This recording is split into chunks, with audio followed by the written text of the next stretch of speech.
Universitas Pelita Bangsa memberikan pelayanan yang terbaik, makanan terpercaya untuk pembelajaran juara termaju dan terprestasi. Universitas Pelita Bangsa tetap semangat dan berjuang bersatu membangun Indonesia, bersatu membangun Indonesia.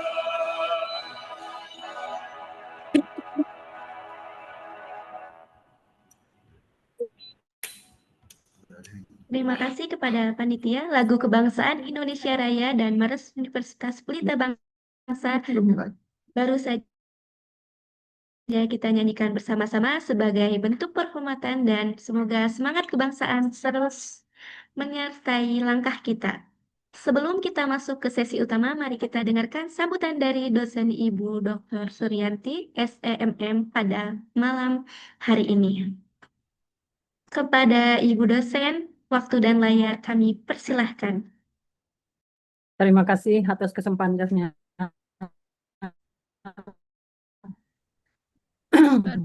Bismillahirrahmanirrahim. Assalamualaikum Waalaikumsalam warahmatullahi wabarakatuh. Salam sejahtera bagi kita semua.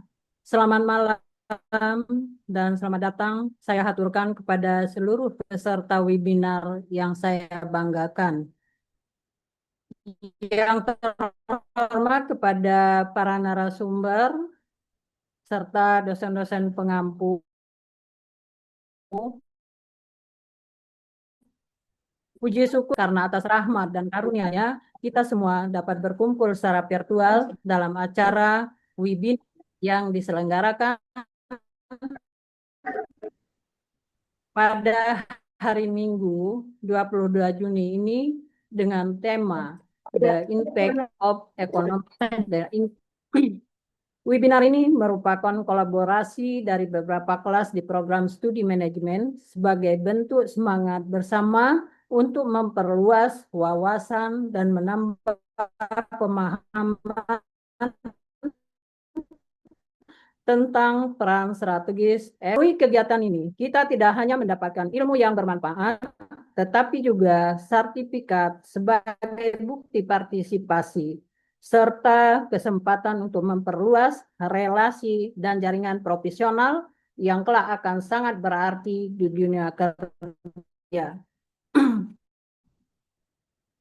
Kami harap para peserta bisa mengikuti rangkaian dan memanfaatkan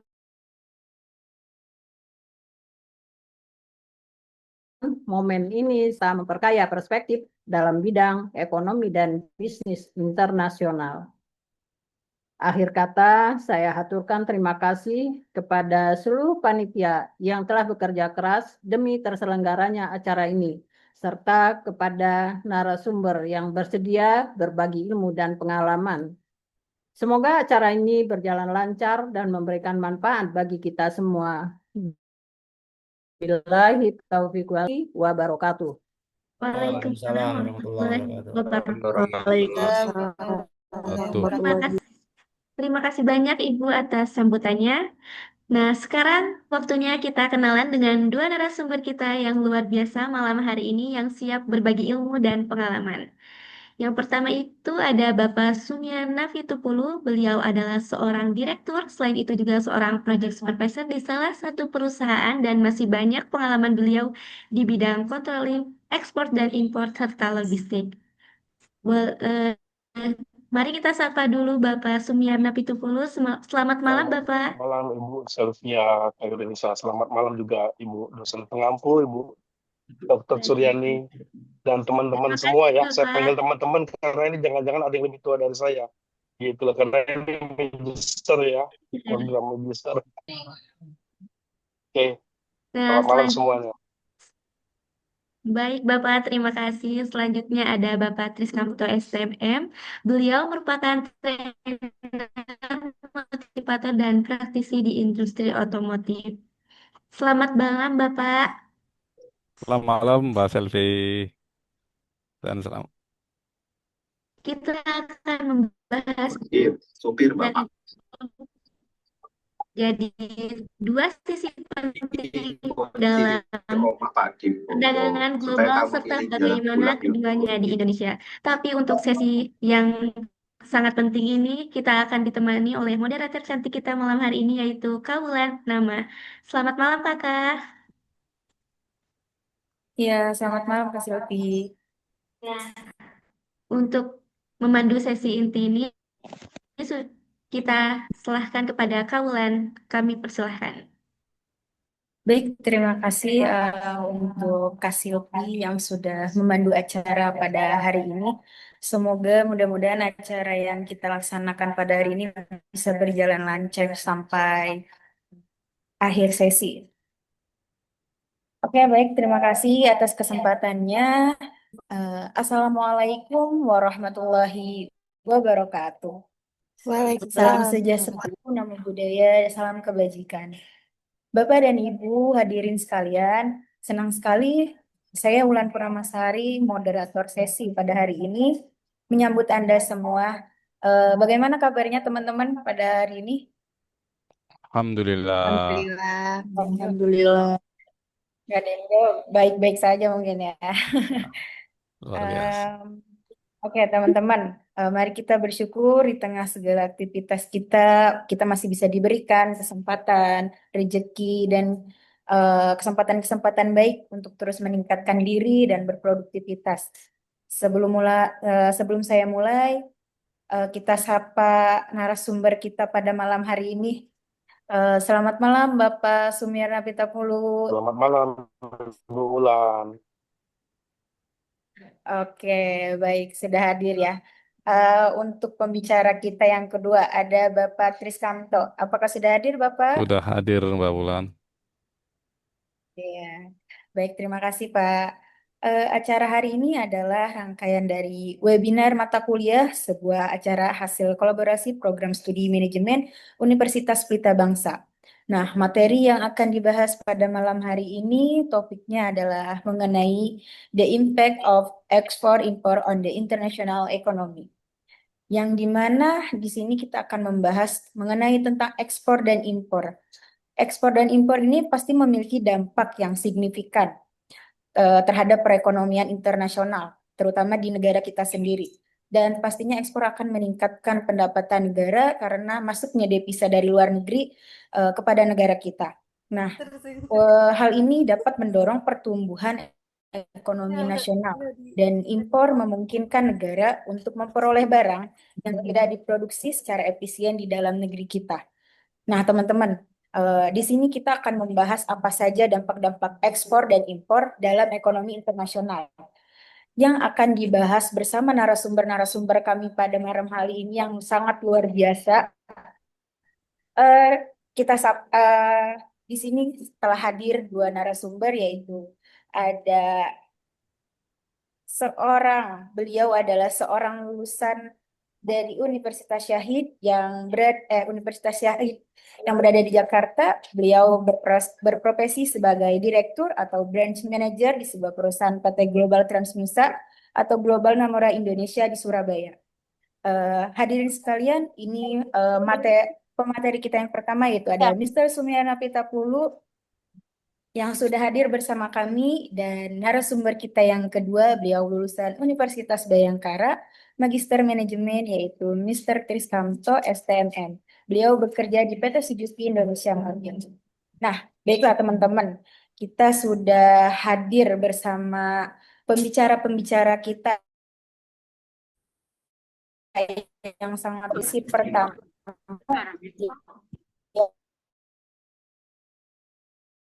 Akan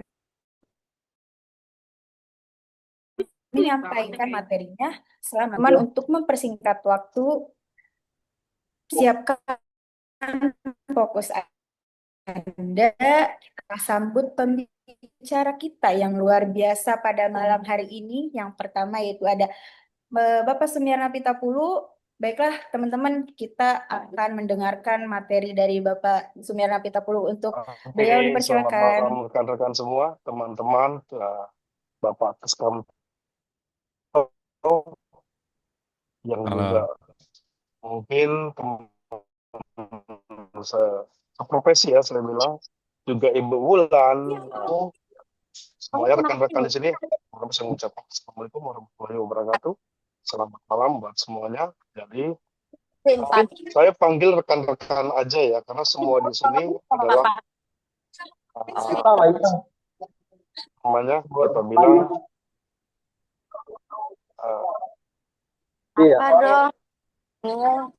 praktisi semua ya. Oke, kita mulai aja. Jadi ekspor impor itu adalah seperti yang tadi sudah dijelaskan Mas Ari bahwa memasukkan barang artinya barang yang akan dimasukkan di dalam negeri itu yang membuat menjaga perekonomian kita tetap stabil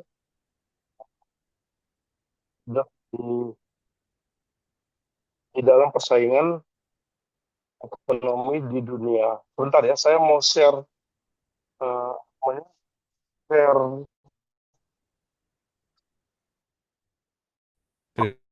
poinnya. Cuman ini memang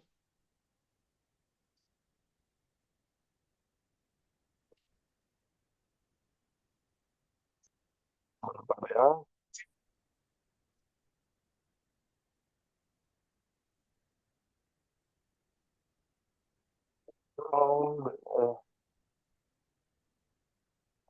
Sorry, gimana ini?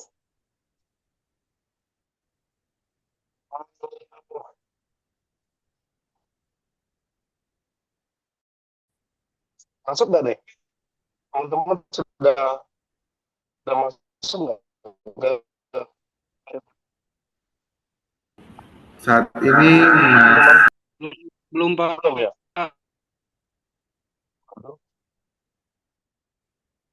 Oke. Udah belum?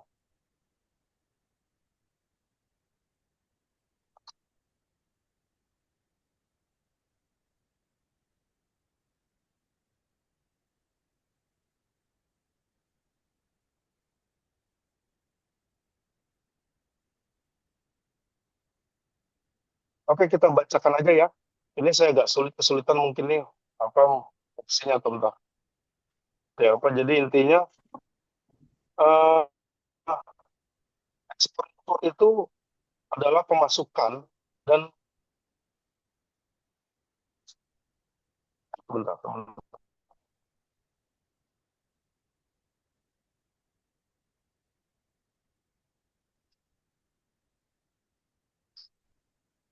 ya, ini dia koneksi ini.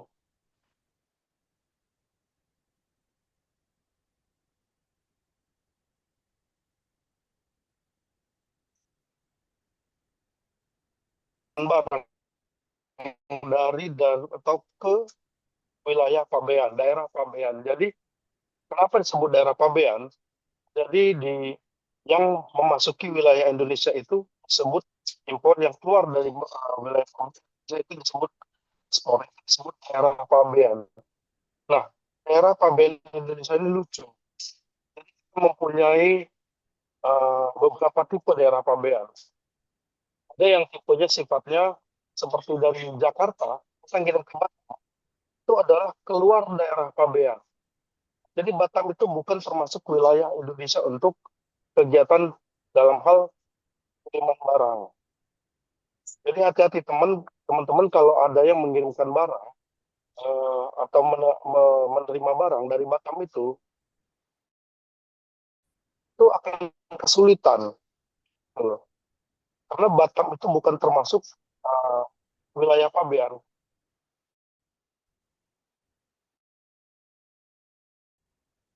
Kenapa disebut bukan wilayah Pabean? Karena Batam itu terikat dalam otoritas sendiri dalam pengaturan. Kalau ada misalnya teman-teman yang tidak bisa kedengaran atau ada slide atau pemaparan saya yang tidak jelas,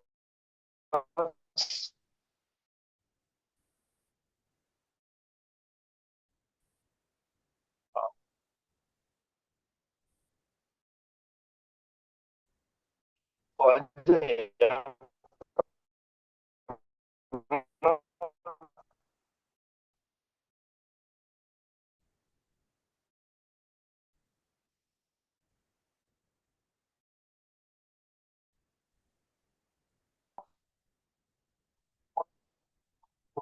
orang yang ke luar negeri bawa pulang oleh-oleh. Batasannya berapa? $1.500. Saya cukup jelas sih. Jelaskan sebenarnya di slide, cuman nanti mungkin saya share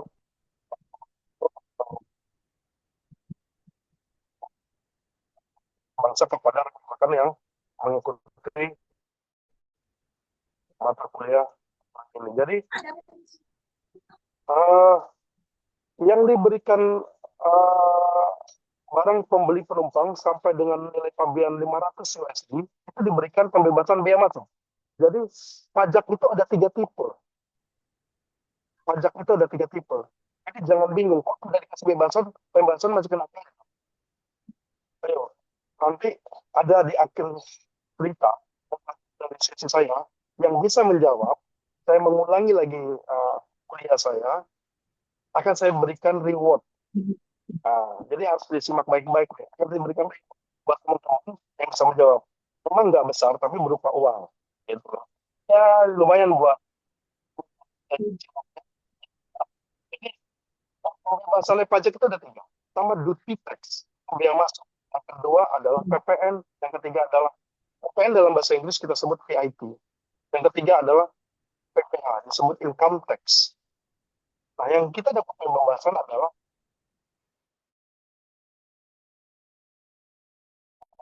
yang untuk jadi itu pajak yang dikolek oleh bea cukai. Jadi dari 3 pajak ini tipe pengkoleknya juga berbeda. Hasil pengkoleknya untuk duty tax yang mengkoleknya adalah bea cukai. RI memasukkan dalam negeri Republik Indonesia itu yang mengkolek adalah Departemen Pajak seperti PPN dan income tax. Ini udah berbeda di sini. Barang yang teman-teman bawa sampai $500 itu dapat pembebasan PPN. Dan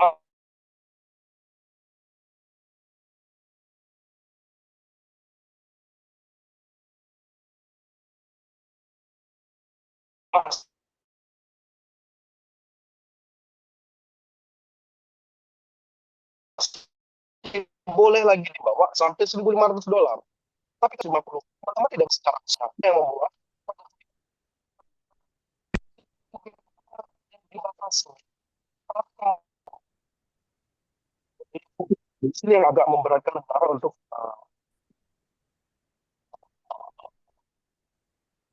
memberikan izin untuk barang titik dibebaskan. Ini aturannya kemarin protes sama kalau kita buka negara buka kerennya yang protes Aprindo yang Asosiasi Pengusaha Indonesia. Terus yang kalau ditutup yang protes siapa? Teman-teman yang pemain thrifting. Itu yang pertama. Yang kedua, lintas batas. Lintas batas siapa sih? Contohnya yang di Flores, membawa barang lewat perbatasan itu lintas batas. Gitu loh. Di sini juga untuk lintas batas ada regulasi. Ini saya tidak banyak menjelaskan, takut waktunya nggak cukup karena di sini ada 2 narasumber. Jadi lintas batas intinya juga mereka dibatasi dalam membawa barang-barang dagangan. Nanti silakan di-share slide-nya untuk bisa dibagikan ke teman-teman apa aja sih lintas batas karena umumnya tidak begitu menarik bagi teman-teman. Kita masuk ke zona tadi, Batam. Batam ini kita kirim barang ke Batam, itu barang itu pasti akan ditegah. Tegah itu ditahan. Tidak ada dokumen-dokumen lain, barang itu harus wajib membayar pajak semuanya secara normal. Jadi tidak ada itu ngirim-ngirim kulkas. Kita ngirim ke Batam. Kita akan hitung pajaknya, ada 3 pajak yang akan ditagihkan. Kalau teman-teman tidak ke Batam, kita ngirim barang pun harus ditagihkan. Pajaknya kecuali teman-teman kirimnya ke Surabaya. Kemudian kita kirim ke Surabaya itu tidak ada panggilan pajak. Yang keempat adalah zona. Di sini ada banyak zona-zona yang dibikin oleh negara. Sekarang ada KIK seperti trade zone dan juga namanya FTZ. Nah, mungkin Suzuki nggak punya ini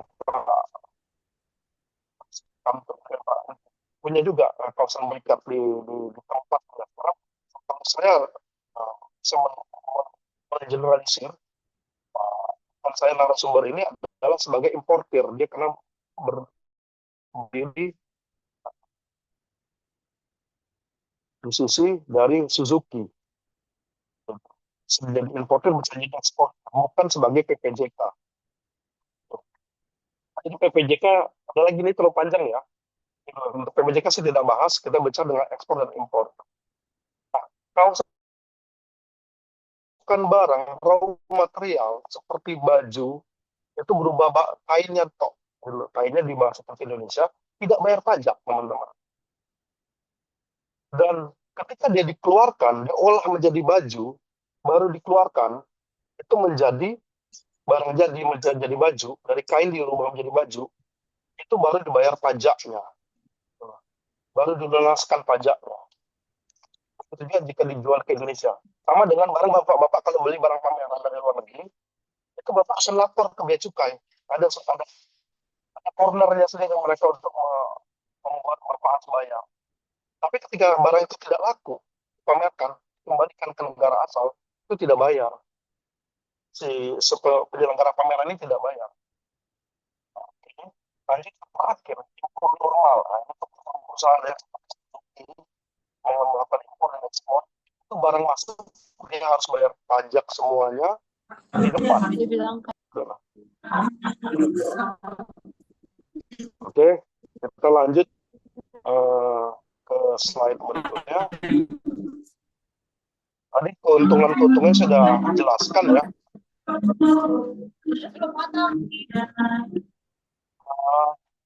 Jadi ketika kita melakukan impor juga, Bapak Ibu, teman-teman, impor itu tidak semudah yang seperti itu. Tapi sebenarnya tidak sulit kalau misalnya kita menitipkan impor itu ke tangan yang benar.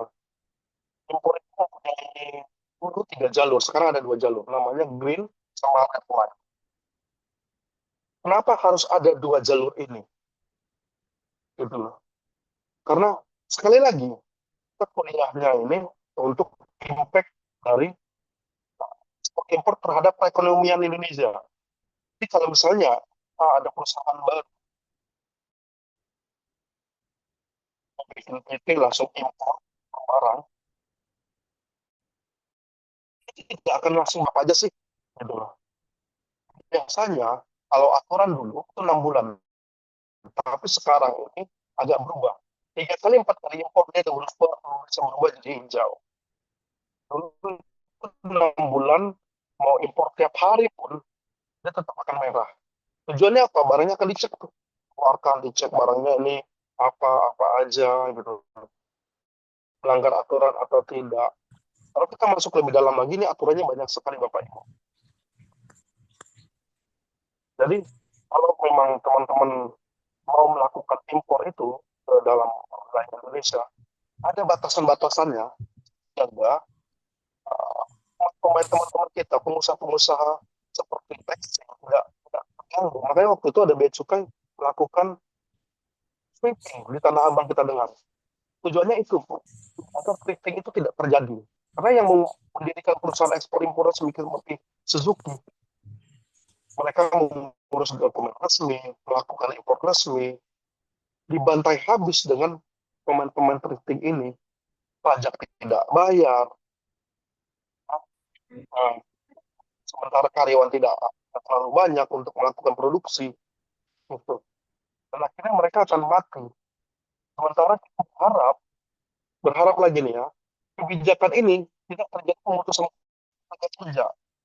Dan berapa banyak importer dan ekspor di Indonesia itu gara-gara hal-hal seperti ini, thrifting ini, akhirnya perusahaan investor ini kabur dari Indonesia karena mereka membuat perusahaan seperti yang tadi baju itu mereka produksi impor kainnya, mereka produksi baru diekspor, mereka punya tukang jahit di sini sebenarnya. Dan jahit dulu, dan rapi, dan jadi pakaian jadi baru mereka ekspor lagi. Seperti itu Bapak Ibu. memang banyak sekali kendala-kendala dari ekspor impor ini yang sering kita dengar. Dulu pernah kita dengar Presiden PKS, kalau teman-teman pernah dengar, ketangkap gara-gara memainkan kuota uh, sapi, kuota sapi ya, kuota daging, kuota beras. Terakhir yang kita dengar Bapak Tom Gembong, kuota gula. Ya. Jadi inilah yang mengapa yang selalu ada pembatasan-pembatasan yang menjaga agar produksi-produksi lokal itu tidak rusak. Terutama yang paling sangat ditarik itu adalah cukai. Sekarang teman-teman ada dengar gudang garam mau bangkrut. Mungkin sudah ada yang dengar ya, gudang garam mau bangkrut. Kenapa? Karena cukai itu banyak rokok-rokok ilegal masuk yang tanpa cukai. Gitu loh. Bapak boleh nanya, di antara 100 PPJK di Jakarta, itu belum tentu ada yang bisa melakukan penginputan pita cukai di modul PIB. Nah, jadi saya sebenarnya mau share modul PIB juga, cuman agak bingung saya tadi men-share slide. Cara memasukkan modul membuat laporan PIB gitu.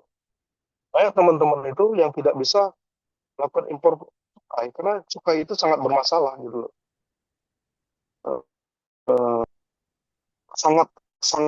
Sangat banyak diproduksi di Indonesia rokok-rokok itu, rokok tembakau ini. Makanya kita jaga supaya cukai ini nggak sembarang kan masuk ke tembakau dari luar negeri.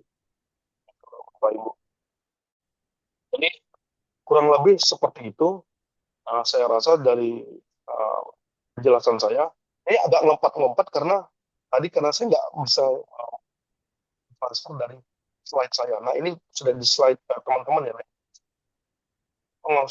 Pengertian dari tipe pengawasan pemasukan barang. Nah, ini ada aturan-aturannya ada nih. Jadi sebenarnya teman-teman kalau udah masuk di kegiatan ekspor impor, saya rasa teman-teman udah ada di sini praktisi yang di perusahaan yang ekspor impor. Ini contohnya FTZ ini. Contoh FTZ yang slide yang kita lihat sekarang ini adalah kawasan berikat. Gitu loh. Kawasan berikat ini untuk laporannya itu nanti di akhir tahun. Gitu loh, Pak. Jadi seperti ini yang akan dijalankan. Jadi saya rasa saya nggak tahu nih masih banyak nggak untuk saya. Kita sekarang saya mainkan tanya jawab aja kali ya dengan saya ada satu pertanyaan dari yang saya paparkan tadi. Teman-teman yang bisa jawab sebutkan nama dulu, gitu loh. Sebutkan nama dan program studinya. Nanti yang bisa jawab saya kasih reward. Nanti melalui moderator saya kirimkan rewardnya. Gitu. Kira-kira masih ada udah cukup waktunya atau masih banyak ini? Karena saya nggak tahu nih keterbatasan ini Bu. Tadi Bu moderator, Ibu siapa tadi? Bulan ya. Halo. Iya, Bapak. Iya. Saya rasa saya cukupkan aja kali ya materinya ya. Saya nggak banyak-banyak karena ada 2 narasumber di sini. Jadi Bu Ulan. Jadi saya yang lempar pertanyaan dulu, baru nanti ada 3 pertanyaan dari moderator buat ke saya teman-teman, baru seperti itu bisa. Iya, boleh Pak, boleh. Jadi gini, saya tadi udah menjelaskan ke teman-teman dari pemaparan saya. Yang bisa jawab, saya berikan reward tidak banyak, 100.000 buat teman-teman. Nanti saya sampaikan ke moderator, uangnya saya transfer. Yang bisa menjawab, apa bedanya thrifting dengan free trade zone? Bedanya. Bisa jawab, moderator cek. Silakan moderator yang menentukan.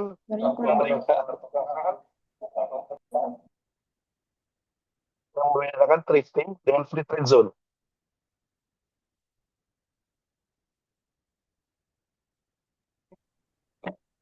Nah, oke teman-teman, tadi ada pertanyaan dari Bapak Sumirna Pitapulu.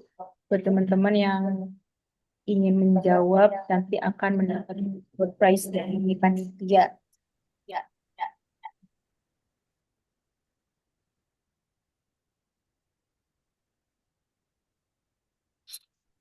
Ayo, pada nyimak nggak nih? Atau pada ketiduran ini? Jangan saya membosankan ya. Makanya saya nggak lama-lama ini, Pak. Boleh diulang Pak pertanyaannya Pak? Misi Pak, boleh izin menjawab? Silakan. Yang udah ada yang mau jawab langsung Iya, boleh bulan catat. Hadion ya. Tadi pertanyaannya apa itu thrifting dan free zone ya Pak? Ya. Ya, Gimana, jawaban Pak? saya dari Dion Pratama dari Prodi Manajemen ya. Udah bekerja, Pak Yon? Iya Pak, Udah bekerja? kerja Pak. Di bidang ekspor-impor jangan-jangan? Marketing Pak, Marketing di bidang apa? Ekspor-impor? otomotif. Oh, otomotif. Otomotifnya ada ekspor-impornya? Saya kejar nih. Betul. Ada ekspor-impornya, marketingnya di otomotifnya? Mungkin pengambilan barang aja dari luar. Soalnya nggak ada produksi di Indonesia. Berarti paham dong. Oke, lanjut. Nggak terlalu paham juga sih. Ya. Mungkin untuk thrifting itu disebut kalau misalnya itu nggak bayar pajak, dan kalau refit zone itu pembagian zona pajak dibagi menjadi dua zona, yaitu zona merah dan zona hijau. Salah. Nah, Salah oke. besar. Salah Oke, besar. mungkin. Iya. Silakan. Ada yang mau jawab? Thrifting dengan free trade zone.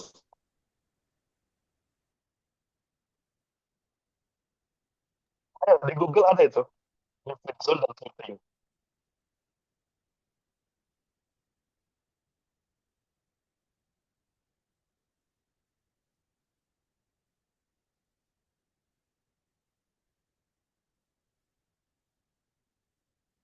Oke, kalau tidak ada, bulan saya jelaskan sekali lagi untuk thrifting dan free trade zone serta langsung impact-nya. Tadi yang kita kan karena kuliah kita terhadap impact terhadap perekonomian global.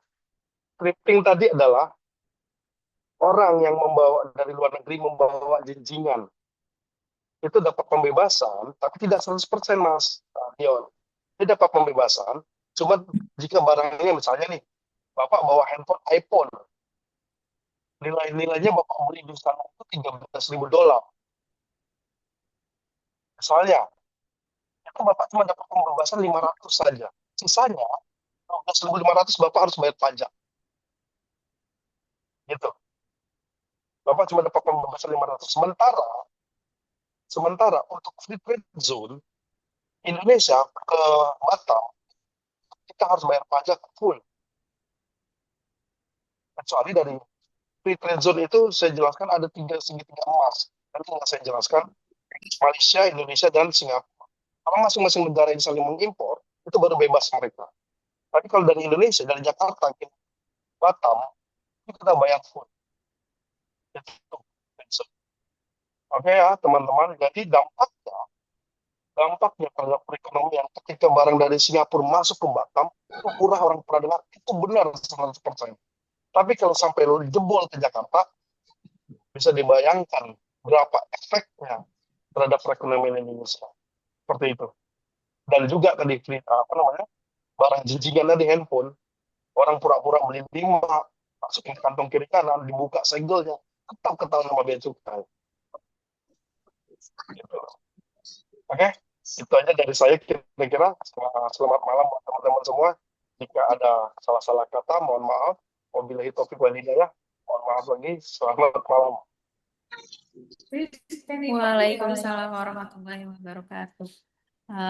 Baik, terima kasih pemaparan materi yang sangat luar biasa bagi kita semuanya, teman-teman. Nah, teman-teman, untuk mempersingkat waktu dan kita sambut aja ya pemateri kita yang kedua, yaitu ada Bapak Triskamto. Masih hadir, Bapak?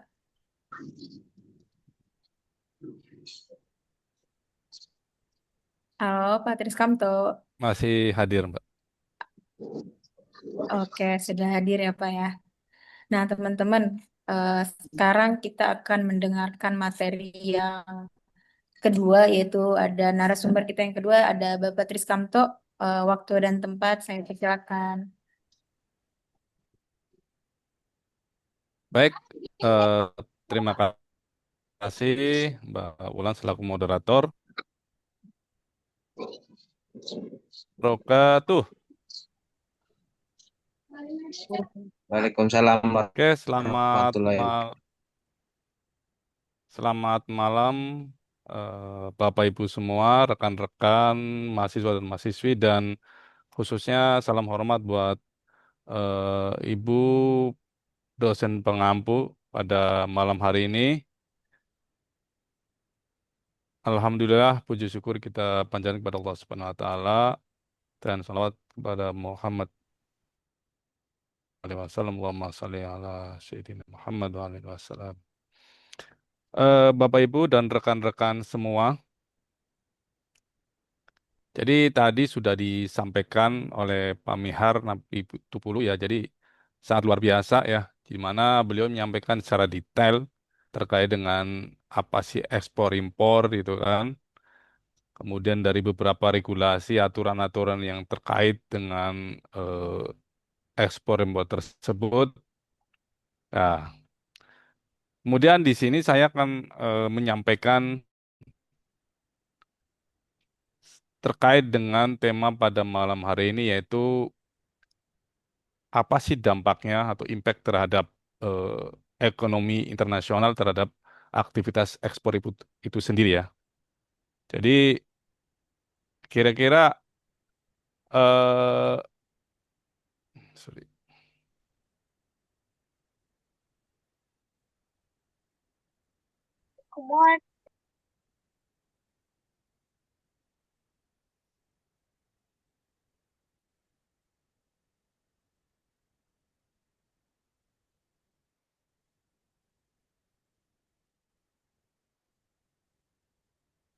Nah,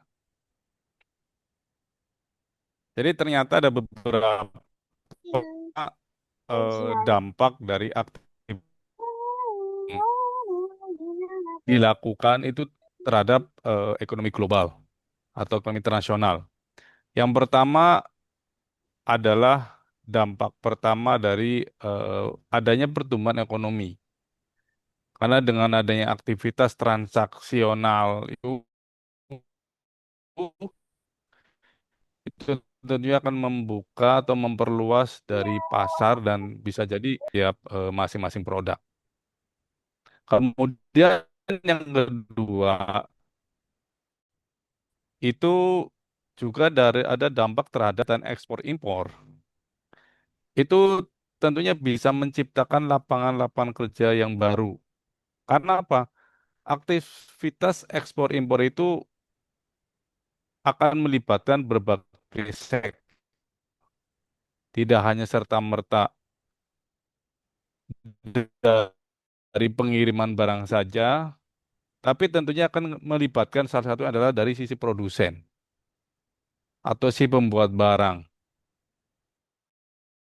Pembuat barang tentunya di situ memerlukan tenaga kerja yang juga itu membutuhkan orang juga untuk melakukan pekerjaan tersebut. Kemudian dari proses pengirimannya itu juga tentunya melibatkan orang-orang, adanya perusahaan-perusahaan tertentu yang bisa membuka lapangan kerja baru. Kemudian juga dari pengurusan dokumen pun sama. Itu juga melibatkan. Kemudian dari proses pengiriman pun tentunya itu juga banyak banyak membuka kesempatan untuk orang bekerja di situ.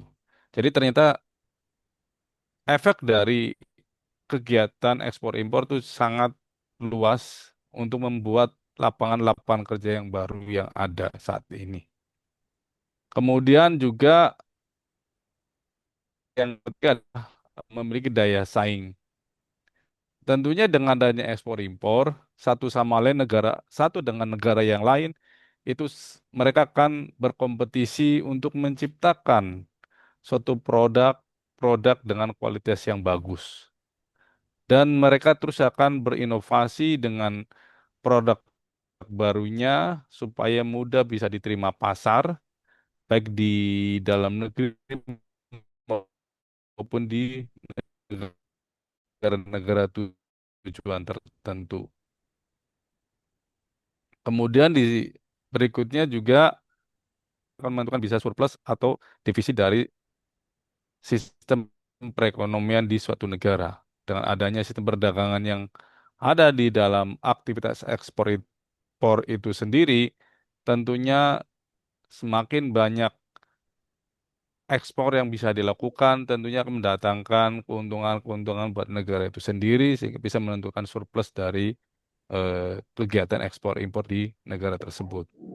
Kemudian dampak yang kelima yaitu adalah adanya transfer teknologi.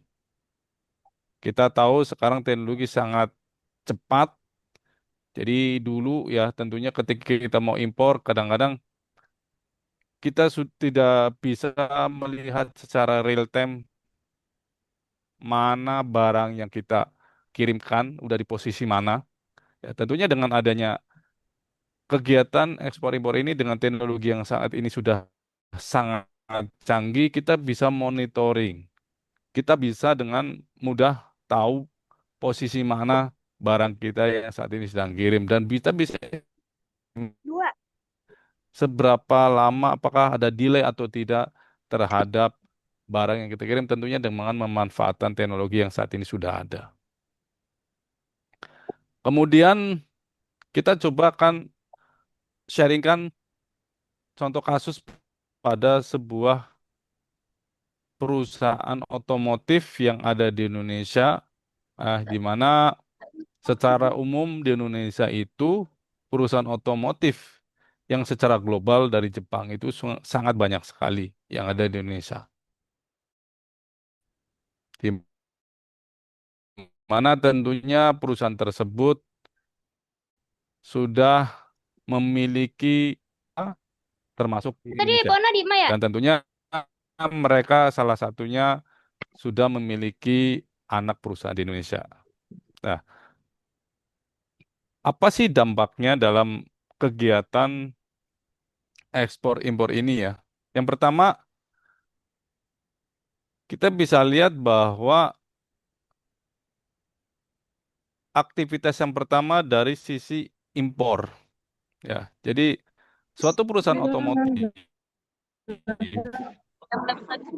itu juga melakukan kegiatan impor terhadap barang.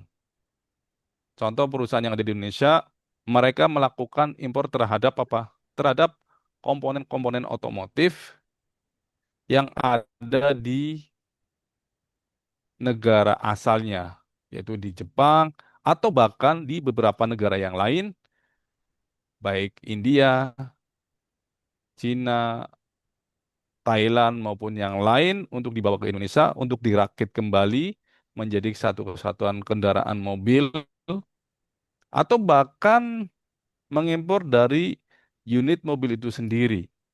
Jadi diimpor dalam bentuk sudah mobil dan di sini bisa didistribusikan.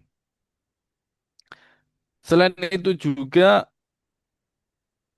juga adanya kesempatan untuk impor dari sisi teknologi. Karena tentunya suatu perusahaan otomotif sudah menggunakan berbagai macam teknologi yang canggih. Baik teknologi yang memang diaplikasi diri atau kendaraan itu teknologinya. Ada juga teknologi-teknologi tertentu yang memang digunakan pada mesin untuk memproduksi mobil itu sendiri. Jadi teknologi yang saat ini dipakai juga sangat banyak dan sangat canggih dan itu juga adanya kesempatan-kesempatan yang diambil dari beberapa negara yang direkomendasikan tentunya dari perusahaan indukan dari Jepang.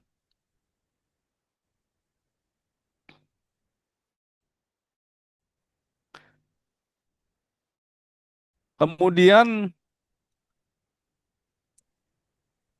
dari sisi ekspor ya, karena salah satu perusahaan otomotif yang di sini, yang dari Jepang itu, karena sudah dalam ruang lingkup perusahaan global, itu perusahaan tersebut juga melakukan ekspor terhadap produk-produknya. Yang pertama, salah satu produk ekspor berapa negara,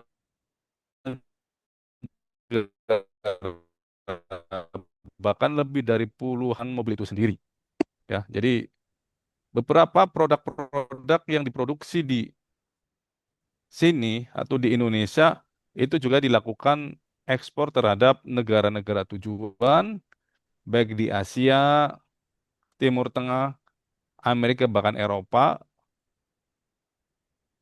Selain itu juga tidak hanya dari kendaraan dari unit saja, tapi ada beberapa komponen-komponen yang lain yang memang dikirimkan juga atau spare part-nya bisa berupa engine, bisa komponen metal, bahkan komponen-komponen yang lain yang tentunya itu dalam rangka untuk bisa dipakai pada kendaraan yang diproduksi di negara-negara yang lain.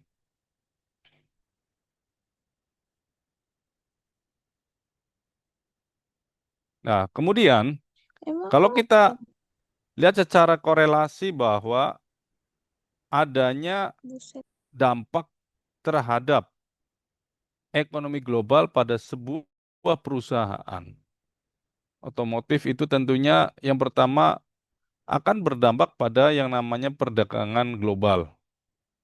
Karena di sini tentunya akan sangat berkaitan dengan hubungan pada rantai pasok internasional atau supply chain daripada barang-barang di tingkat internasional.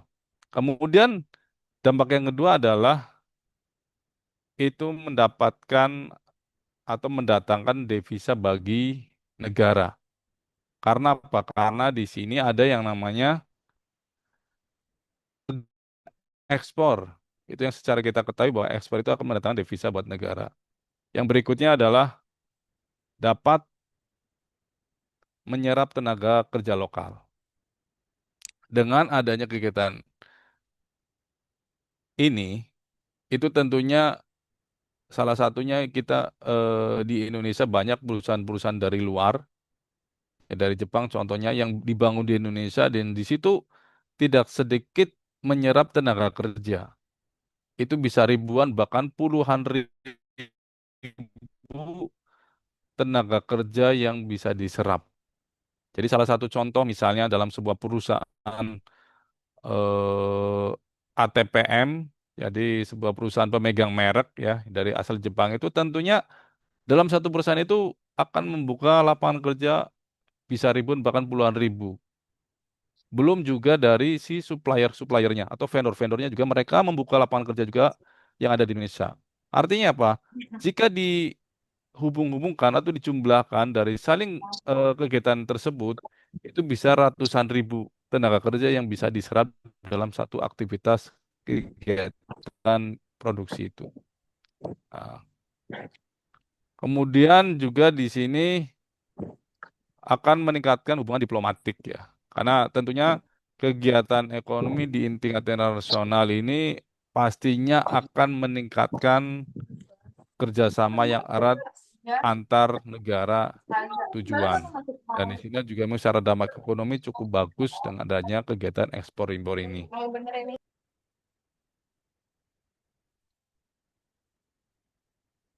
Nah, tapi kita bisa lihat ada beberapa tantangan dan juga yang menjadi peluang terhadap aktivitas pada ekspor impor terhadap ekonomi internasional. Yang pertama adalah dari sisi tantangan itu adanya ada tantangan terhadap fluktuasi nilai tukar atau nilai mata uang bisa berubah dengan adanya kegiatan ini.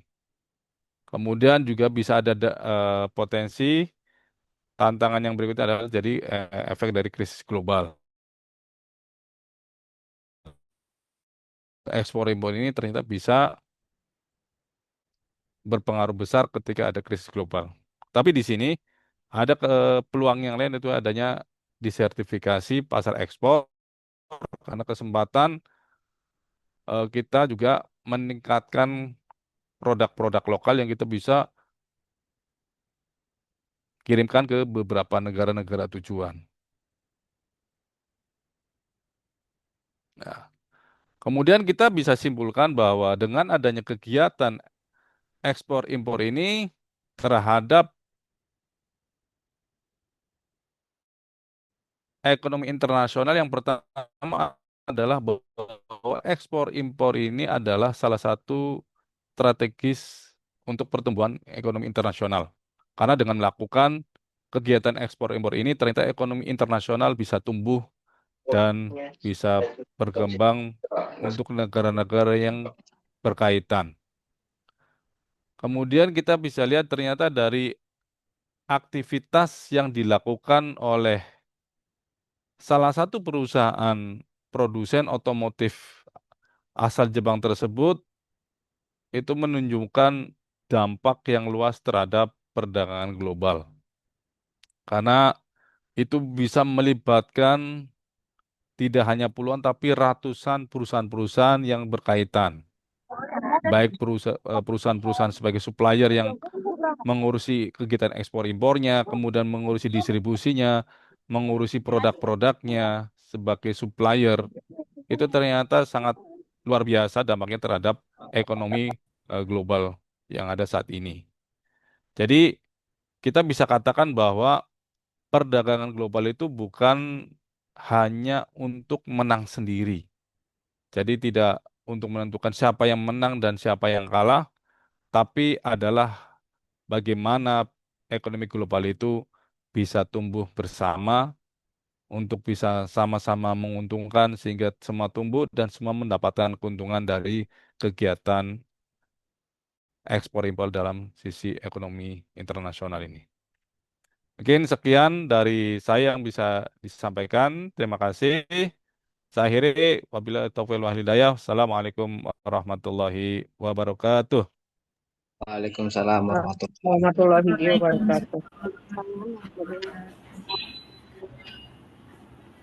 Baik, diucapkan terima kasih kepada Bapak Triskamto yang sudah memaparkan materinya pada malam hari ini. Sebelumnya saya meminta maaf karena tadi Zoom saya keluar sendiri dan tidak masuk lagi, jadi saya pakai Zoom-nya Pak Pepen ya.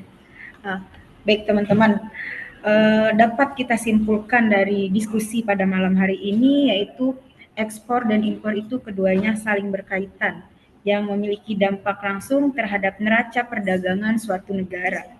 Ekspor yang lebih besar dari impor menghasilkan surplus perdagangan, sedangkan impor yang lebih besar dari ekspor menimbulkan defisit perdagangan. Impor secara negara dapat meningkatkan pertumbuhan ekonomi seperti yang sudah tadi dijelaskan, akan memperluas lapangan pekerjaan dan meningkatkan kesejahteraan masyarakat.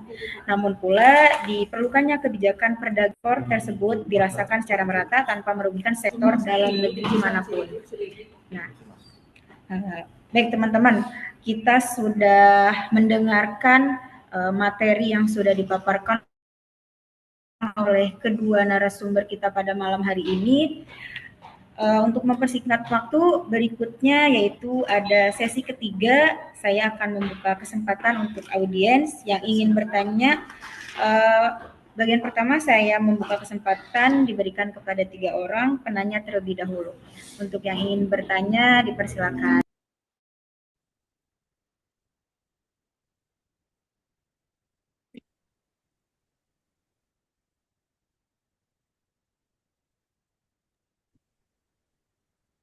Bolehkah saya bertanya? Iya, boleh Kak Muhammad Nur Setia. Mau bertanya kepada siapa nih? Izin bertanya pada Bapak Tris. Oke, baik. Dipersilakan Kak. Kenalkan nama saya Muhammad Nur Setiawan. Di sini saya ingin bertanya, Pak, Ya. bagaimana dampak konflik seperti perang Iran-Israel terhadap lead time impor spare part dan ekspor mobil Jepang? Apakah pabrikan otomotif Jepang memilih untuk menunda aktivitas ekspor impornya atau justru meningkatkan stok spare part sebagai langkah antisipasi risiko logistik?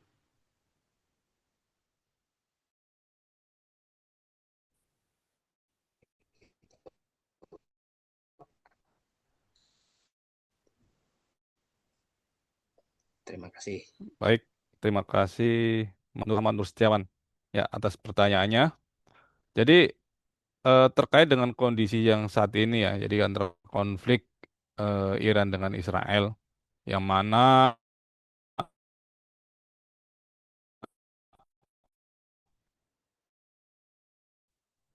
tentunya setiap perusahaan, jadi dari mereka tentunya akan memprepare ya terkait dengan efek-efek yang bisa dilakukan terhadap adanya konflik saat ini. Jadi mereka eh, akan mempertimbangkan ya dari plus minusnya ketika memang ada negara-negara tertentu yang memang bersinggungan. Ya, jadi apalagi misalnya negara yang konflik memang direct langsung menjadi sebuah negara tujuan ekspor tersebut pasti akan diberhentikan untuk sementara waktu biasa seperti itu. Ya. Tapi yang menjadi pertimbangan lain adalah negara-negara ke sekitarnya nih. Karena kan ketika konflik kedua belah negara pasti kanan kirinya kan akan ada dampaknya. Sehingga sistem laut itu kan tentunya namanya ekspor atau bahkan impor kan pasti tentunya ada dampak atau ada aktivitas yang melalui udara atau laut. Nah, ketika memang dari konflik ini memang bersinggungan dengan transportasi di udara maupun laut itu pasti akan biasanya di hold terlebih dahulu gitu kan. Akan di hold dalam waktu tertentu gitu kan. Sehingga itu pasti untuk mengurangi segala macam resiko yang bisa muncul. Dan itu tentunya pasti akan sudah komunikasi dengan negara tujuan eh, terkait ya. Jadi tidak tidak serta-merta langsung di cut, tidak di delivery misalnya nih ada yang kebutuhan spare part tapi tidak dikirim, tapi pastinya akan komunikasi. Bagaimana sih jalur-jalur yang bisa menghubungkan dari contoh dari Indonesia ke negara eh, sekitar yang memang ada efek dari konflik tersebut itu kan. Ketika sudah konfirmasi bahwa ini aman, ini tidak aman, pasti baru akan diambil keputusan. Seperti itu Baik, Pak, kira-kira sih. terima kasih. Oke, sama-sama.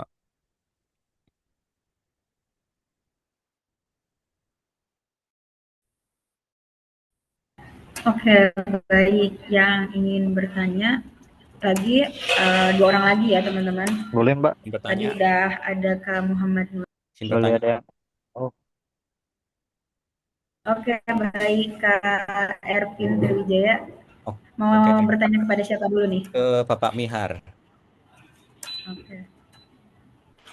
Ya, pertanyaan saya itu kepada Bapak Mihar, gini Pak, sejauh mana perjanjian dagang internasional Pak yang saat ini seperti RCEP atau FTA itu dapat mempengaruhi strategi ekspor impor di perusahaan Bapak?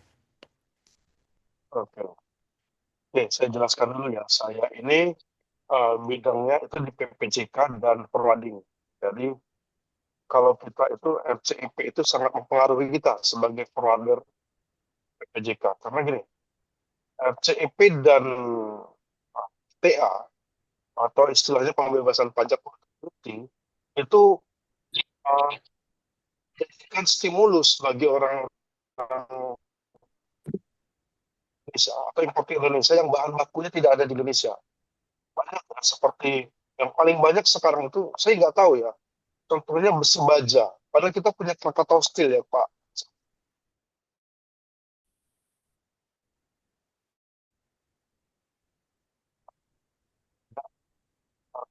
Jadi besi baja itu sekarang itu banyak banget yang bahkan penyeludupannya pun banyak sekali.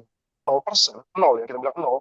itu sangat menjadi stimulus buat teman-teman itu menjadikan impor itu secara normal. Jadi tidak tidak melakukan penyelundupan lagi. Jadi mereka memasukkan secara normal dengan pajak yang sangat-sangat jauh berkurang. Yang tadinya harusnya pajaknya sekitar 1 M, pajak ya ini cuma pajak bisa menjadi cuma 400 juta atau sekitar 500 juta. Mungkin separuhnya. Jadi kalau Bapak di posisi sebagai importer, itu sangat-sangat menjadi stimulus kepada aja dengan Diskanto. Dia sebagai importer di sini Suzuki. Kalau dia dapat pembebasan pajak dengan mobil itu rata-rata pajaknya 40%. Pajak mobil itu impor full, bukan spare part, itu 40%, Pak. Tapi ketika ada beberapa aturan Cina, kalau dari kita Cina, ada RCEP namanya. RCEP itu bisa sampai 10%. Tidak nol memang. Ada beberapa yang nol dan tidak. Itu sangat menjadi stimulus buat perusahaan kayak Suzuki itu memasukkan mobilnya mengurangi biaya kos penjualan di Indonesia yang memang saat ini jujur aja mungkin teman-teman tahu sangat lesu di Indonesia dari semua sektor sangat lesu. Saya Suzuki juga penjualan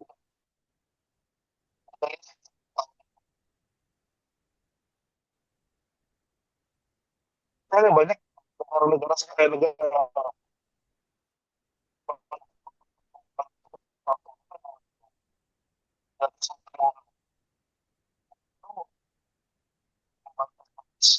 seperti itu mulai dihapuskan langsung PI-nya dihapuskan, tidak lagi ada memudahkan teman-teman untuk impor tanpa menerima regulasi yang akhirnya menghambat.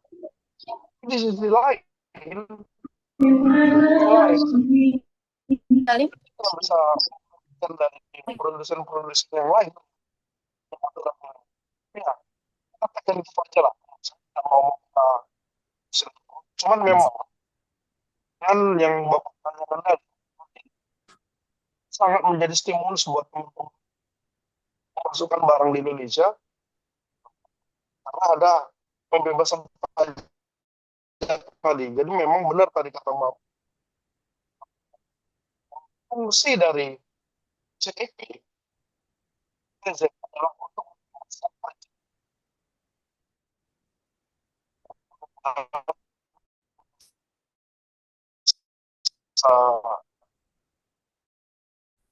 diterima kalau misalnya Kenapa sih dia mati lampu mulu?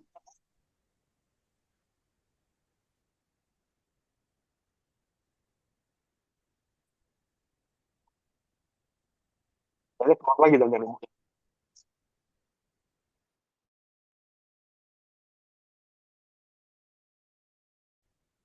Oke, baik. Terima kasih. Terima kasih juga untuk Rapli ya. Belum sempat Oke, di sini di kolom C ada Kak Erlin Bilkis.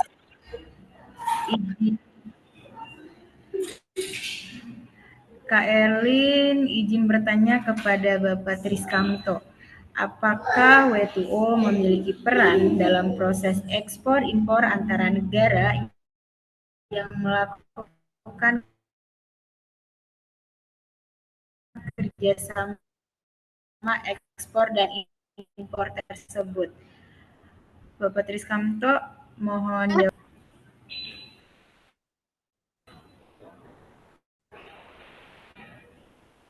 Nanti cobain dulu Bapak sekali. Pertanyaan dari Mbak Elina Bilkis ya. Apakah Bapak WTO memiliki apakah masih peran? Ya. Apakah suara saya kedengar? Kedengeran, Pak. Oh, kedengaran. Baik. Jadi pertanyaannya adalah apakah WTO memiliki peran dalam proses ekspor impor antar negara yang melaksanakan kerjasama ekspor dan impor tersebut? Jadi di sini WTO ya sebagai World Trade Organization dalam proses ekspor impor antar negara, termasuk dalam kerjasama dagang. Yang pertama, dia akan menetapkan aturan perdagangan internasional.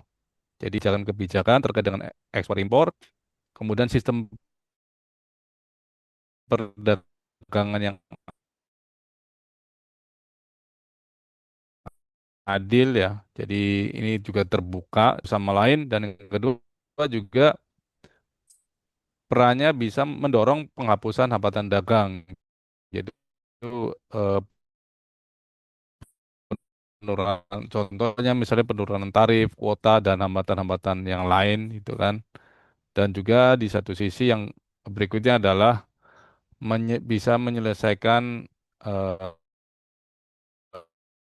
adanya sengketa perdagangan. Jadi kadang-kadang juga ketika hadir untuk bisa memberikan penyelesaian. Dan tentunya WTO juga menyediakan forum untuk menegosiasi terhadap adanya ketidaksesuaian terhadap dari sistem perdagangan di antar negara. Jadi itu mungkin yang bisa disampaikan terhadap pertanyaan dari Mbak Erlina Bilkis.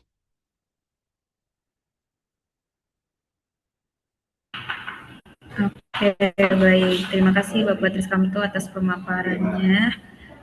Di sini ada yang bertanya lagi ya, satu lagi, yaitu dari Kananci Margaret, izin bertanya. Apa saja yang dibutuhkan agar kita bisa melakukan ekspor ke luar negeri dan apa saja resikonya apabila kita ingin melakukan ekspor dan impor ke luar negeri? Mungkin pertanyaan ini akan dijawab terlebih dahulu oleh Bapak Sumiar, nanti selanjutnya akan dilanjutkan jawaban dari Bapak Triskamto. Untuk Pak Sumiar silakan. Oke, ya terima kasih Bu. Jadi untuk Bu Nancy Margaret, jadi gini, apa saja yang dibutuhkan untuk ekspor? Pertama kita siapkan CIPL, ya. CIPL itu commercial invoice dan packing list. Kita buat dulu apa aja yang mau kita impor nih, daftar harganya berapa aja. Ya, 2 dokumen ini dulu pertama yang paling penting. Kemudian kita siapkan barangnya. Oke, udah siapkan barangnya, udah siap di packing semuanya, udah rapi. Itu dicatatkan setiap pemackingan itu ke dalam dokumen packing list. Baru Ibu menghubungi pelayaran atau forwarding atau agent di Indonesia untuk melakukan kegiatan pemuatan ke dalam kontainer atau ke dalam pengapalan, dalam tracking untuk di pick up gitu loh, kepada pihak forwarding PPJK. Nah, itulah peran perusahaan saya di sini untuk melakukan kegiatan membantu teman-teman melakukan ekspor. Setelah pelayaran sudah siap, ya, baru nanti akan terbit yang namanya kita buat PEB. PEB itu adalah dokumen resmi pemberitahuan ekspor barang. Itu kita create, kita laporkan kepada Bea Cukai, dari dasarnya CIPL yang Ibu buat tadi. Itu akan dituangkan ke dalam yang namanya pemberitahuan ekspor barang. Sambil berjalan ini, ketika pemuatan udah selesai, biasanya setelah kapal sailing atau berangkat depart dari Jakarta atau yang anggaplah Tanjung Priuk, itu akan terbit yang namanya BL. Jadi ini ada 5 dokumen ini dulu. Nah, ada 5 dokumen tambahan seperti COO ataupun dokumen-dokumen lain yang untuk pembebasan pajak yang tadi ada ditanya oleh Pak siapa tadi sebelumnya kepada saya, supaya Ibu dapat pembebasan pajak di negara penerima. Biasanya lawan Ibu di negara tujuan itu meminta keringanan untuk pajak di negara waktu dia masuknya. Tapi dibuatnya di Indonesia, Bu. Gitu loh, Bu Nancy, namanya COO. Ibu datangnya ke Departemen Perdagangan yang tempat PT Ibu berada, melakukan pemberitahuan bahwa saya mau ekspor barang. Tapi sebelum semuanya ini, perusahaan Ibu harus udah ada izin ekspor impornya dibuka. Itu biasanya kita cek ada lamannya Bea Cukai, namanya INSW. INSW itu dicek, masukkan nama perusahaannya sama NIB-nya, nanti keluar tuh. Apakah izin perusahaan Ibu bisa melakukan ekspor atau impor? Kalau belum, silakan dibuka dulu, dilaporkan kepada Bea Cukai. Kalau tidak, minta bantuan kami selaku forwarding atau PPJK untuk mencarikan perusahaan yang mau bisa membantu perusahaan ibu untuk mengekspor kalau tidak mempunyai tadi legalitas yang dipersyaratkan oleh pihak Bea Cukai. Kira-kira itu aja dari saya. Mungkin nanti Pak Triskamto bisa menambahkan. Jadi 5 dokumen penting ini ditambah 1 dokumen pembebasan pajak, namanya CUU. Gitu loh. Itu diurus di Departemen Perdagangan. Oke, silakan Pak Tris.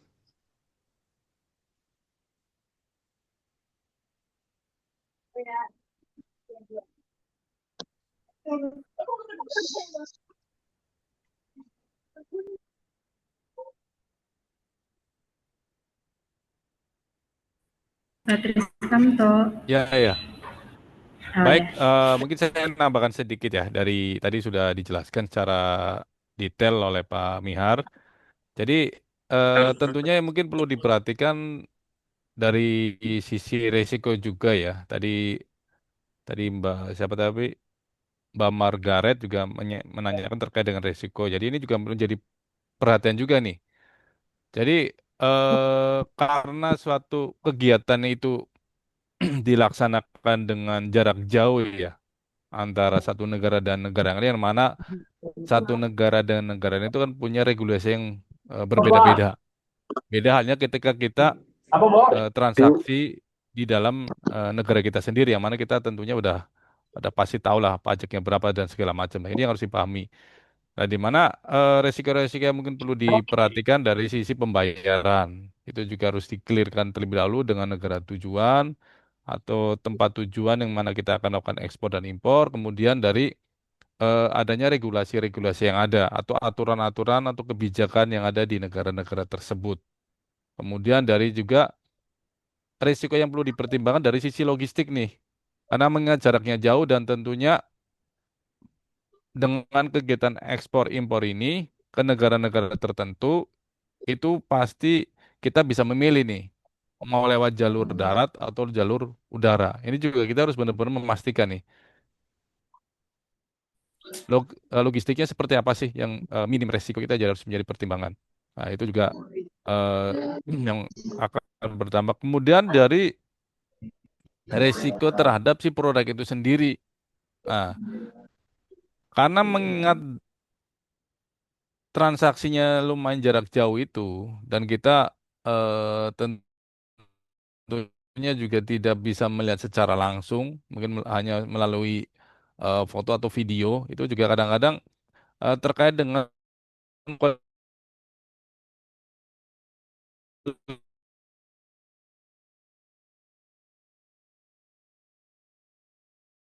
kualitas produk itu juga menjadi salah satu risiko yang eh, cukup sering ada di lapangan. Itu juga harus menjadi pertimbangan juga. Kemudian terkait dengan risiko yang lain yang saat ini salah satunya eh,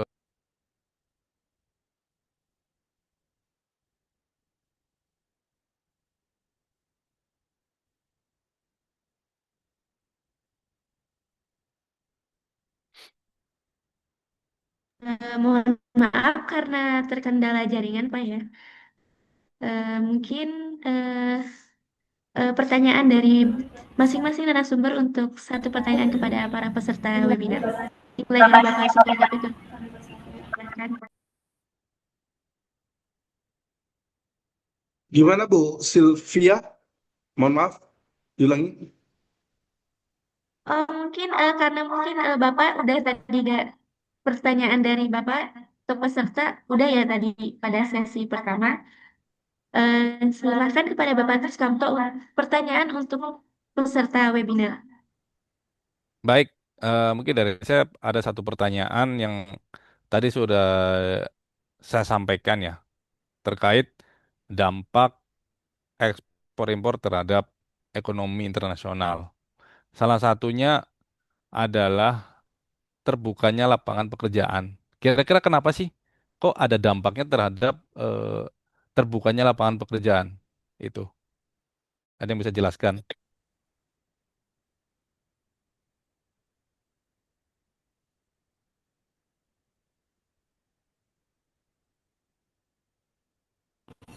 Untuk teman-teman yang ingin menjawab, dipersilakan. Izin menjawab. Ya, silakan, Ya, Mas Pak. Ervin. Ya, izin menjawab Pak Triskamto ya terkait pertanyaan Ya. mengapa kegiatan ekspor impor memiliki dampak terbukanya lapangan pekerjaan ya Pak ya. Eh, ini dapat menjadi dampak karena ketika permintaan ekspor atau impor itu tinggi Pak, maka akan banyak perusahaan-perusahaan yang akan membuka lapangan pekerjaan. Contohnya kalau kita mau mengekspor tekstil ya Pak ya, kita case-nya produk tekstil Pak ya.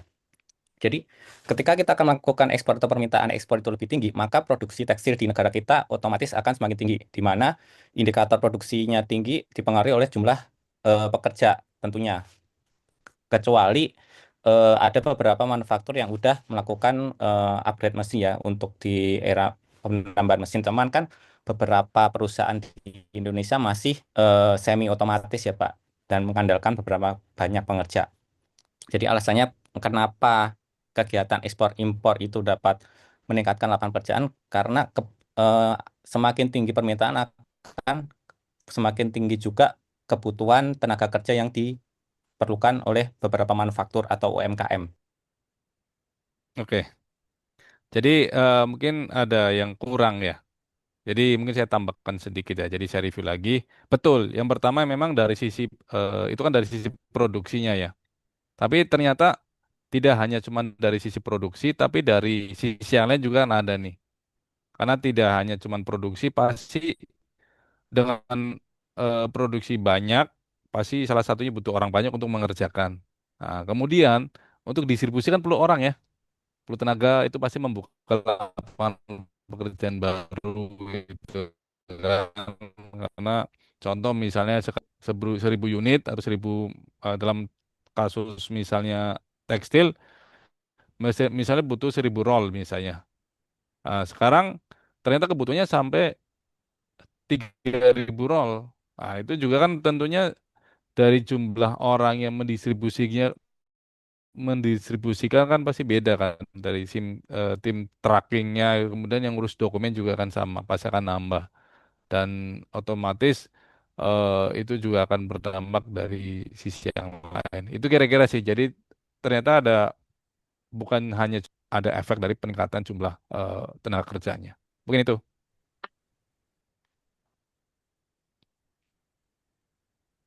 Oke, teman-teman, tadi kan kita sudah mendengar jawaban dari Kak Ervin ya.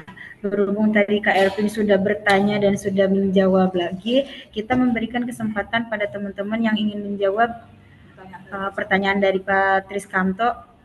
Dipersilakan. Tapi jangan yang tadi sudah bertanya ya, kita memberi kesempatan kepada yang lain.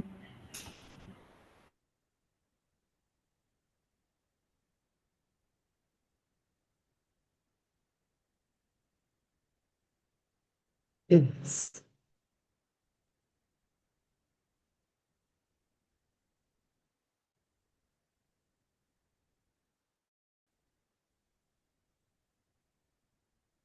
memberikan kesempatan untuk Pak Sunyar memberikan pertanyaan kepada peserta webinar pada malam hari ini.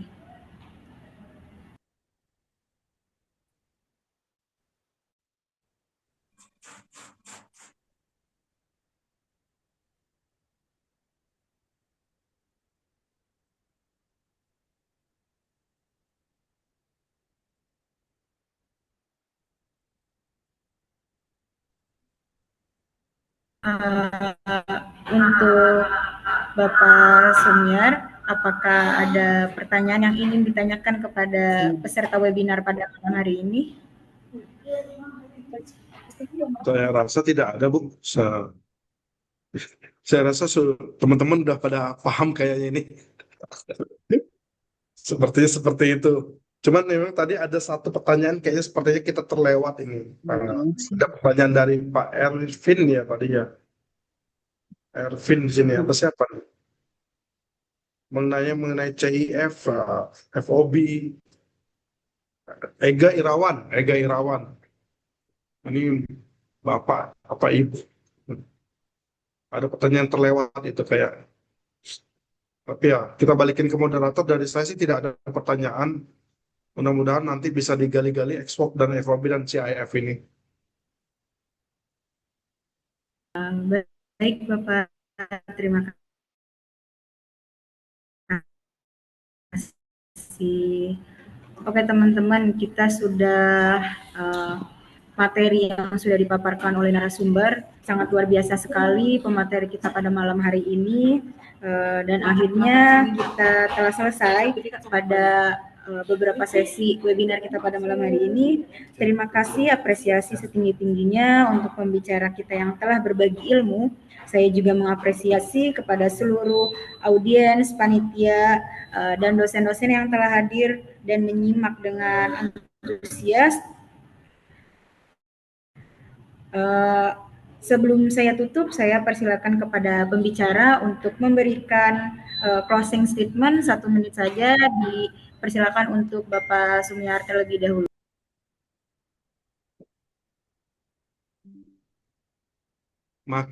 Closing dari saya. Oke. Jadi terima kasih buat rekan-rekan semuanya dari Mbak Wulan, Bu Selvia dan dosen pengampu. Biasanya saya kemarin mengikuti sesi yang kemarin, dosen pengampu ada ikut nimbrung di dalamnya. Tapi hari ini kayak semoga ilmu terapan ini bisa bermanfaat bagi teman-teman. Saya bilang teman-teman karena teman-teman mengambil magister manajemen semua di sini, berarti sudah di dunia. Di sini adalah skill gitu loh. Yang kita jual adalah skill. Jadi mudah-mudahan ini menjadi lapangan kerja terbuka buat teman-teman ya, ketika tambahan ketika mendapatkan masukan dari kami yang tidak banyak tapi mudah-mudahan bermanfaat. Itu aja bagi dari kami. Lebih kurangnya kami mohon maaf jika ada salah. Kurang lebih seperti itu dari saya. Cukup Ibu Selvia, Bu Wulan. Baik, terima kasih Bapak. Closing statement yang selanjutnya dari Pak Triskamto, dipersilakan. Baik, jadi tentunya dengan aktivitas ekspor impor yang ada, itu tentunya bisa memberikan dampak positif bagi ekonomi internasional. Nah, tentunya di mana siapapun kita ya, itu ternyata kita bisa melakukan kegiatan ekspor impor dan kita bisa segala sesuatunya, aturan-aturannya, regulasi-regulasinya dan potensi-potensi risiko yang ada terhadap kegiatan tersebut kita harus memahami sehingga kita bisa melakukan dengan baik dan tentunya kita bisa memberikan bagian daripada nilai positif dari ekonomi internasional dan untuk khususnya buat negara kita Indonesia. Mungkin dari saya itu. Terima kasih. Baik, terima kasih Bapak. Untuk dosen pengampu, apakah ada yang ingin disampaikan? Bisa didukung atau Bu Eti?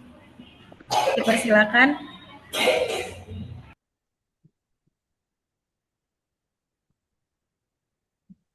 Oke, saya rasa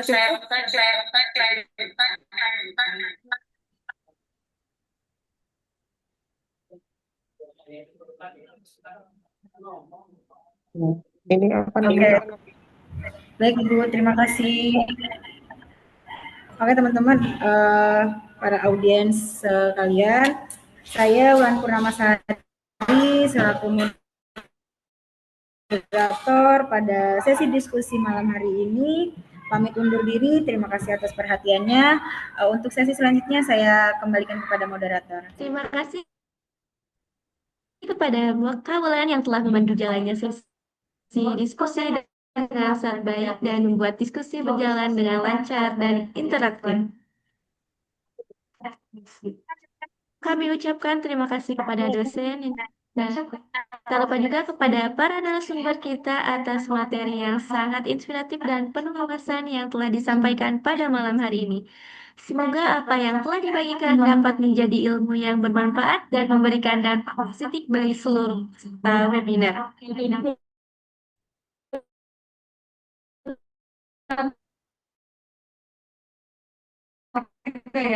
Balik. Terima kasih juga kami sampaikan kepada seluruh peserta yang telah mengikuti sesi ini dengan antusias dari awal hingga akhir. Sebagai bentuk apresiasi dan penghargaan kami, penghargaan kepada kedua P20, kepada panitia kami persilahkan. Untuk tim dokumentasi boleh mengabadikan sesi ini.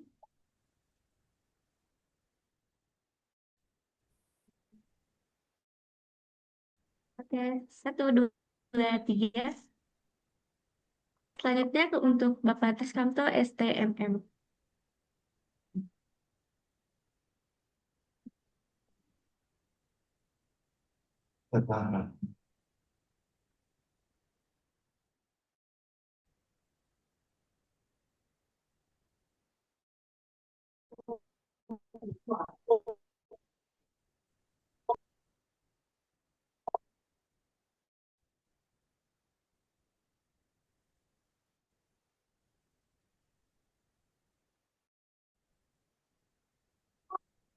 Oke, baik. Semoga kerjasama ini terus bisa berlanjut dan menginspirasi lebih banyak orang. Sekali lagi terima kasih kepada para narasumber atas kontribusinya dalam webinar ini. Sebelum kita menutup acara, mari kita ambil dokumen malam hari ini. Ditampilkan seniman terbaiknya. Tolong kirim di WA. Tim dokumentasi boleh dibantu. Tim dokumentasi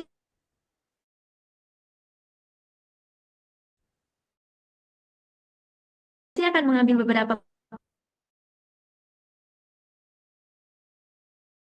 foto dalam hitungan 1, 2, 3. Jangan lupa pose terbaiknya. 1,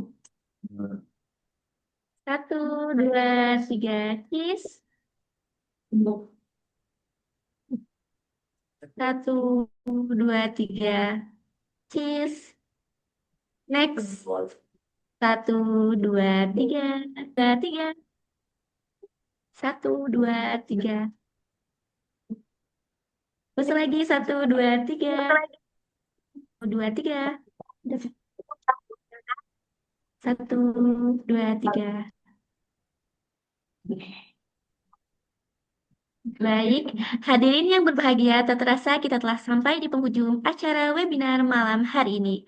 Atas nama panitia penyelenggara, saya mengucapkan terima kasih yang sebesar-besarnya kepada para narasumber atas ilmu dan wawasannya, kepada para dosen dan panitia atas dukungannya, serta seluruh peserta yang telah berpartisipasi dan antusias. Kami juga menyampaikan permohonan maaf yang sebesar-besarnya apabila selama penyelenggaraan acara ini terdapat kekurangan, kesalahan teknis maupun hal-hal yang kurang berkenan di hati Bapak Ibu serta rekan-rekan semua. Jangan lupa kepada para peserta untuk mengisi absen di kolom chat yang telah di-share oleh para panitia dan untuk sertifikat nanti akan diinfokan lagi dari panitia. Terima kasih Bu Sylvia. Kami Semoga berdiri ilmu boleh. yang kita dapatkan hari ini bermanfaat dan kita semua senantiasa diberi kesehatan dan kemudahan dalam menempuh studi maupun aktivitas profesional. Saya Selvia Marusa, sampai jumpa di webinar dan kegiatan akademik selanjutnya. Wabillahi taufiq wal hidayah. Wassalamualaikum warahmatullahi wabarakatuh. Selamat malam dan terima kasih. Warahmatullahi wabarakatuh. Terima kasih Kak. Terima kasih. semua. Terima kasih tim panitia dan narasumber. Untuk semua panitia. Terima kasih. Terima kasih Assalamualaikum. Terima kasih Bu.